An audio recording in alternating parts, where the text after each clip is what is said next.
হায়াত মৌতের মালিক আল্লাহ, ন্যূনতম সিকিউরিটি নিয়ে চলাও হলো সুন্নাহ। মানে আমরা যে লড়াই নেমেছি, আমার একটা মনে হয় কি, কোন রাজনীতিবিদের না বাসায় মৃত্যুটা হইতে পারে না, এটা কোনো ভালো মৃত্যু না। যিনি রাজনীতি করেন, যিনি লড়াই করেন, যিনি বিপ্লবী, যিনি সংগ্রামী, তার মৃত্যুটা হবে একটা সংগ্রামের মধ্য দিয়ে, একটা রাজপথে, একটা গ্লোরির মৃত্যু।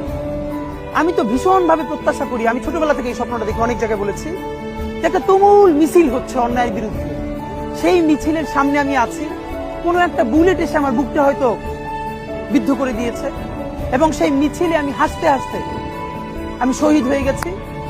এবং সবাই যখন মৃত্যুটাকে ভীষণ ভয় পায়, আমি তখন হাসতে হাসতে আল্লাহর কাছে ভীষণ সন্তুষ্টি নিয়ে পৌঁছতে চাই যে আমি একটা ন্যূনতম ওই জীবনটা লিড করতে পারলাম, যে আমি একটা ইনসাফের হাসি নিয়ে আমি আমার আল্লাহর কাছে পৌঁছতে চাই।